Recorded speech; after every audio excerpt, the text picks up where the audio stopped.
Welcome two science talks.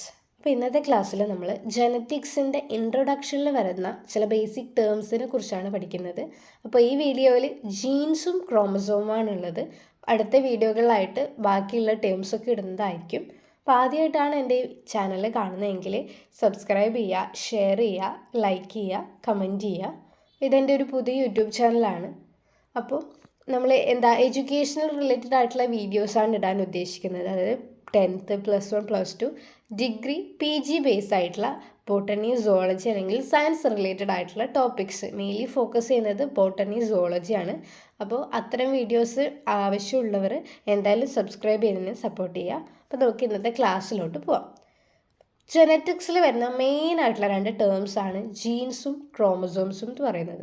പക്ഷെ നമുക്കറിയാം, നമ്മൾ കേട്ടിട്ടുണ്ടാവും ഈ ടേംസ്. പക്ഷേങ്കിൽ ഇവ തമ്മിലുള്ള കണക്ഷൻ എന്താണ്, ഇവ തമ്മിലുള്ള ഡിഫറൻസ് എന്താണ്, ജീനിലാണോ ക്രോമസോം ഉള്ളത്, അല്ലെ ക്രോമസോമിലാണോ ജീൻ ഉള്ളതെന്നൊക്കെ കൺഫ്യൂഷൻ എനിക്കുണ്ടായിരുന്നു. ഡിഗ്രിക്ക് തൊട്ടേ ജീൻ ക്രോമസോം എന്നൊക്കെ പെട്ടെന്ന് കേൾക്കുമ്പം കൺഫ്യൂഷൻ ഉണ്ടാവും. പക്ഷെ പിന്നീട് PG ഒക്കെ പഠിക്കുമ്പോൾ അതൊന്ന് സെറ്റായി.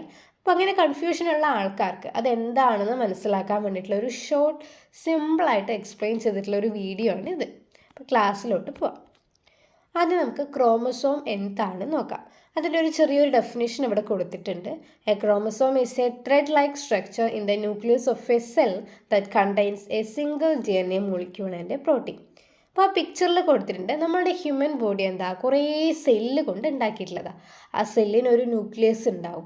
ന്യൂക്ലിയസിൻ്റെ ഉള്ളിൽ കാണുന്ന കണ്ടൻസ്ഡ് ആയിട്ട് കാണുന്ന ആളാണ് ക്രോമസോം. അപ്പോൾ ആദ്യം നമ്മൾ പറയേണ്ട ടേം ഒരു ഹ്യൂമൻ ബോഡി, സെല്ലിൻ്റെ ന്യൂക്ലിയസിൽ ക്രോമസോമാണ് ഉള്ളത്. ഓക്കെ, ജീനല്ല, ക്രോമസോമാണ് ആദ്യം വരുന്ന ടേം എന്ന് പറയുന്നത്. ഇനി ക്രോമസോം എന്ന് പറയുന്ന ഒരു ത്രെഡ് ലൈക്ക് സ്ട്രക്ചറാണ്. DNA പാക്കേജിംഗ് ഒക്കെ നടന്നിട്ടുണ്ടായിട്ടുള്ള ഒരു ത്രെഡ് ലൈക്ക് സ്ട്രക്ചറാണ് നമ്മുടെ ക്രോമസോം എന്ന് പറയുന്നത്. ഈ ക്രോമസോമിൽ എന്താ ഉള്ളത്? ഒരു സിംഗിൾ DNA ഉണ്ട്. DNA എന്താണെന്നറിയാലോ, DNAയുടെ ഡീറ്റെയിൽഡ് ആയിട്ടുള്ള സ്ട്രക്ചർ ഇടുന്നതായിരിക്കും. അപ്പോൾ ഈ ക്രോമസോമിൻ്റെ ഉള്ളിലാണ് DNA ഉള്ളത്. DNA കൂടാതെ കുറേ പ്രോട്ടീൻ, ഹിസ്റ്റോൺ പ്രോട്ടീൻസ് എന്നൊക്കെ കേട്ടിട്ടുണ്ടാവും. ആക്ച്വലി നമ്മളെ ക്രോമസോമിൻ്റെ സ്ട്രക്ചർ ഫോൾഡിംഗ് ഒക്കെ പറയുന്നുണ്ട്. അപ്പോൾ ക്രോമസോം എന്താണെന്ന് ചോദിച്ചാൽ ഹ്യൂമൻ സെല്ലിൻ്റെ ഉള്ളിൽ ന്യൂക്ലിയസിൽ കാണുന്ന ഒരു ത്രെഡ് ലൈക്ക് സ്ട്രക്ചറാണ്. അതിൽ DNA മോളിക്യൂൾസ്, ഒരു സിംഗിൾ DNA മോളിക്യൂളും പ്രോട്ടീൻസും ആയിരിക്കും ഉണ്ടായിരിക്കുക. അതാണ് ക്രോമസോം എന്താണെന്ന് ചോദിച്ചാൽ ഉള്ളത്. Chromosomes are made up of DNA tightly coiled around protein. അപ്പോൾ എന്താണ് ഒരു ക്രോമസോമിൻ്റെ സ്ട്രക്ചർ? അതൊരു കണ്ടൻസ്ഡ് ഫോമാണ്. DNA പാക്ക് ചെയ്ത് ഉണ്ടായിട്ടുള്ള ഒരു സ്ട്രക്ചറാണ്. അപ്പോൾ DNA എങ്ങനെയാണ്? ആദ്യം ഒരു ബോൾ നിങ്ങൾ മനസ്സിൽ സങ്കല്പിക്കുക. അപ്പോൾ ബോളിന് ചുറ്റും ഇങ്ങനെ ഒരു മുത്ത് പോലെ മാല വെച്ചിട്ട് ഇങ്ങനെ കോർക്കുകയാണ്. അങ്ങനെയുള്ള കുറേ ബോളും മാലയും ഇങ്ങനെ ഫ്യൂസ് ചെയ്ത് പാക്ക് ചെയ്തിട്ടാണ് നമ്മളുടെ ക്രോമസോം ഉണ്ടായിട്ടുള്ളത്. ഈ സ്ട്രക്ചറിൽ കാണുന്ന പോലെ നടുക്കൊരു ഹിസ്റ്റോൺ പ്രോട്ടീൻ ഉണ്ടാവും. അതിൻ്റെ ചുറ്റും നമ്മളുടെ DNA ഇങ്ങനെ കോയിൽ ചെയ്തിട്ടായിരിക്കും ക്രോമസോം ഉണ്ടായിട്ടില്ല. നമ്മളുടെ ക്രോമസോം, നമുക്ക് കിട്ടിയ ക്രോമസോം നമ്മളുടെ പാരൻറ്റിൻ്റെ അകത്തുനിന്ന് കിട്ടിയതായിരിക്കും. അതാണ് പാരൻറ്റിൽ നിന്ന് ഓഫ്സ്പ്രിങ്സിലേക്ക് പാസ് ചെയ്തതായിരിക്കും നമ്മളുടെ ക്രോമസോം എന്ന് പറയുന്നത്. അപ്പം നമ്മളുടെ ക്രോമസോമിൽ ഓരോ പെയർ ഉണ്ടാവില്ലേ, പെയർ ആയിട്ടല്ലേ. അപ്പോൾ ഓരോ പെയർ ക്രോമസോംസിലും 1 ക്രോമസോം ഫ്രം ഈച്ച് പാരൻ്റ്, ഒന്ന് മദറിൽ നിന്നും ഒന്ന് ഫാദറിൽ നിന്നും കിട്ടിയതായിരിക്കും. ഓക്കെ, ഇനി നമ്മൾ പറഞ്ഞു നമ്മളുടെ ബോഡിയിൽ, ഹ്യൂമനിൽ 46 ക്രോമസോമാണ് ഉള്ളതെന്ന് പറഞ്ഞു. അതേപോലെ എല്ലാ ജീവികളിലും അങ്ങനെയല്ല. ഓരോ ഓർഗാനിസത്തിലും ഓരോ നമ്പേഴ്സ് ഓഫ് ക്രോമസോംസാണ് ഉള്ളത്. ഇപ്പോൾ പീ പ്ലാന്റിലാണെങ്കിൽ അവിടെ 14 ക്രോമസോമേ ഉള്ളൂ. മറിച്ച് സൺഫ്ലവറിലാണെങ്കിലോ 34 ഉണ്ട്. അങ്ങനെ ക്യാറ്റിൽ 38, പഫ് ഓഫ് ഫിഷിൽ 42, ഡോഗിൽ 78, നമ്മളിൽ 46. അങ്ങനെ ഓരോ ഓർഗാനിസത്തിലും ക്രോമസോംസിൻ്റെ നമ്പർ ചേഞ്ച് ആവും. ഇനി എന്താണ് ജീൻ? ഇപ്പം നമ്മൾ ക്രോമസോം എന്ന് പറയുമ്പം ഹ്യൂമൻ ബോഡിയിൽ, സെല്ലിൽ, ന്യൂക്ലിയസിൽ കാണുന്ന DNA DNAയും പ്രോട്ടീനും കോയിൽ ചെയ്തിട്ട് ഉണ്ടായിട്ടുള്ള ഒരു സാധനമാണ് നമ്മുടെ ക്രോമസോം എന്ന് പറയുന്നത്. പക്ഷെ എന്താണ് ജീൻ? എന്താണ് ഇവ ക്രോമസോമായിട്ടുള്ള കണക്ഷൻ എന്ന് ചോദിച്ചാൽ, ക്രോമസോം ഉണ്ടാക്കിയിട്ടുള്ളത് DNA കൊണ്ടാണ് അല്ലേ.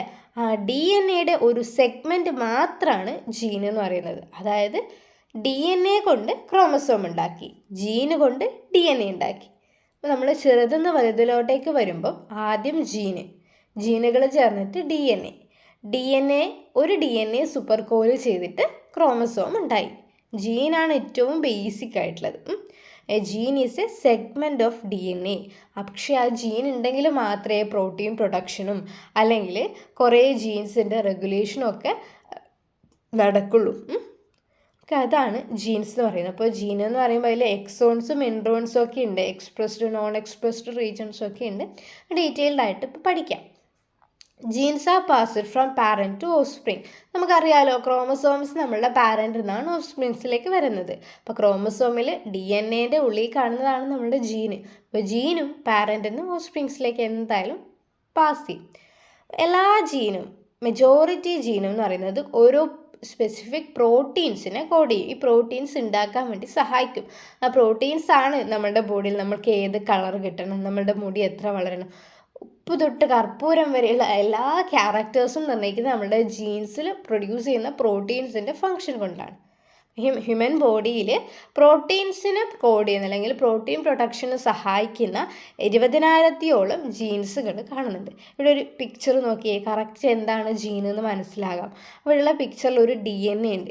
അതിൻ്റെ ഒരു ചെറിയൊരു സെഗ്മെൻറ്റ് ഒരു ഫോർക്ക് വെച്ച് എടുത്തിട്ടുണ്ട്. ആ ഒരു സെഗ്മെൻറ്റ് മാത്രമാണ് ജീൻ എന്ന് പറയുന്നത്.